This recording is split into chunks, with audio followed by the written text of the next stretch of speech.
Oh, hello. I didn't see you there. It's the O Wrestling Podcast with our very first WWE Raw highlights for December 19th, 2022. Did you watch Raw? Did you have fun? Did you enjoy this show? Let's go over the good, the bad, and the ugly from tonight's Raw. It was a pretty good episode of Raw. We had this week some really solid matches. I can't really pinpoint anything that I didn't particularly enjoy. There was stuff that just wasn't clicking for me, which I guess is just things in life in general. So there might be just the good, the rest, and some stuff versus bad and ugly. The good.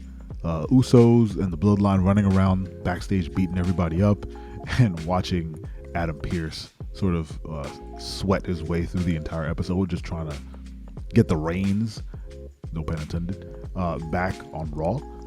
And then having a match between the Usos versus KO and Seth freaking Rollins, which was a good match. And the Usos actually took a pin.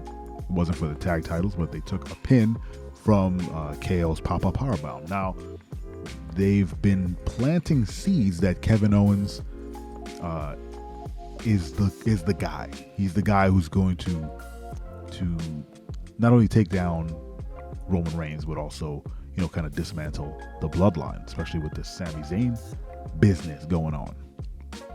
The fact that the Usos are taking pins from KO is a big thing too. If we rewind to War Games when he being KO hit that stunner on Roman Reigns, Roman was out.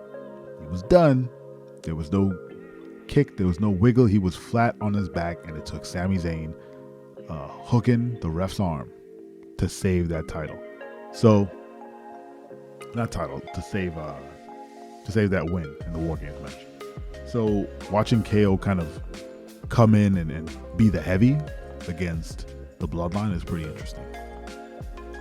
Dexter Lumis and The Miz had their ladder match for a bunch of money for some reason, and it was fine. It was a ladder match on Raw with The Miz and Dexter Lumis. Dexter got his music and his entrance. He is every bit Brian from Tekken, the Tekken series, which is great. And his style of professional wrestling is pretty interesting. He doesn't move like anyone else in that ring, which is definitely a plus in his column. But that wasn't the big news in the ladder match. Friggin' Bronson Reed, former North American title holder on NXT, is back, and he's looking like a problem. He's teaming with The Miz. He is going heel. He took out Dexter Lumis, and Miz won the match, doing an old school, climb the ladder with help from the heavy partner outside. I think Rhino did that in the TLC 2 match. Probably have that wrong. But it's good to see Bronson back. He was doing good work. I forgot where he went. The other promotion. Again, I don't watch other promotions. I just saw the news of where he went. But it's good to see him back. Very athletic, very big dude. It's a shame that Keith Lee is in AEW and not still in WWE. They could have had a nice big man fight. And in the words of Biggie, two meaty men smacking meat, Keith Lee and Bronson Reed would have made for an interesting mashup. But Keith Lee is out there doing his thing in AEW. Maybe one day he'll come back. So in the meantime, Bronson will just have to run through the rest of the roster. I like the look of Bronson. Dude looks strong. Dude looks powerful. Looks like a very, very intimidating character. Hopefully, this leads to a Dexter Lumis, Bronson Reed feud or something. Whatever it is, it has to take over whatever this Miz thing is with Johnny Gargano and Dexter Lumis. Again, I'm not saying that they need to ditch their story. I'm saying they need to move it in a new direction. It's one of the few storylines that is on live television that hasn't pivoted a little bit, or maybe it has. Maybe it has done a lot of pivoting based on fan reaction. Who knows? But it hasn't pivoted enough where the fans are getting on board. So hopefully injecting Bronson Reed into it will either breathe new life or completely retool what was going to be a lasting program. They're obviously going to carry this program through the rest of the year and maybe into Royal Rumble. I don't know, but Miz needs something to do for Royal Rumble. If they're trying to work towards getting some sort of, I see some sort of a lot. If they're trying to get not a match, but have a showdown with Dexter Lumis and Bronson Reed and The Miz and Johnny Gargano in the ring for the Royal Rumble, that could be a possibility. I don't know. But whatever it is, I hope they tool it up. I hope they move it in a good direction. Miz has his money back, so that's no longer a sticking point. So I don't know. Whatever. Becky went up against Bayley.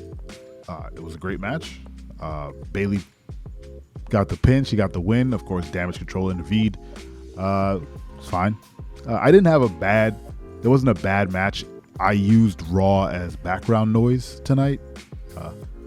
I watched what I could. The rest of the time I was sort of in Space Cadet mode. I was spacing out pretty hard, but every time I would tune back in once a match started. So a lot of the kind of peripheral things happening I didn't catch, but I did see, I think they were asking Adam Pearce about what was going on with Bobby Lashley, and then MVP entered the scene and tried to get a word in, and then they kind of brushed him off and they walked off in a huff, and then the camera panned over back to MVP and he was just kind of standing there grinning, and I don't know what that's all about. But Omos was not with him, and again, I didn't hear what he said or what he was referencing, but I can only hope that it is kind of teasing a reunion for the Hurt Business. If Bobby got fired last week, quote unquote fired, and rehired,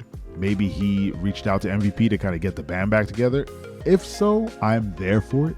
I need Cedric Alexander and I need Shelton Benjamin to get the flowers that they deserve. Again, they were there with Bobby during the Thunderdome era, holding it down with no crowds, and then they dismantled Hurt Business, and we didn't get to witness that sort of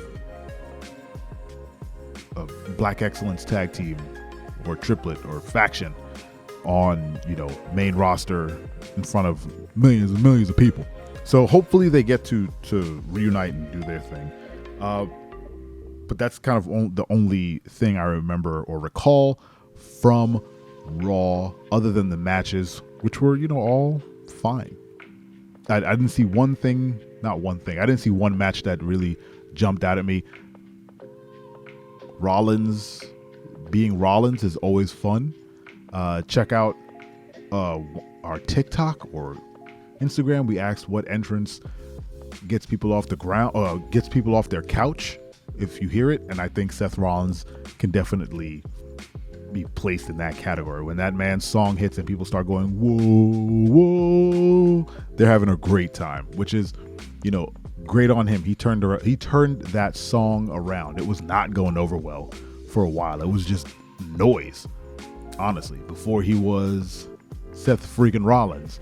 And it was just his song screaming burn it down. It was just obnoxious noise, and now it's a crowd favorite. So that's it. That's Raw. Decent episode of Raw going into the holiday season.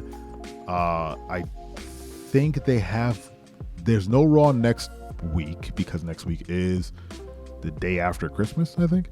So we start and stop our Raw highlights for the end of the year, but we will obviously be back for the new year, and we will of course do the taped episode of SmackDown this week. Thanks for listening. Make sure you subscribe on all platforms that have a podcast on it. On YouTube, hit that bell and get notified when new videos are up. I appreciate your time. I'm yawning. It's time to hit the bed. So thanks for listening. I'm your friend. I'm your friend, but if I ever see you in the ring, I can beat you. Don't you know? Yeah, yeah, yeah.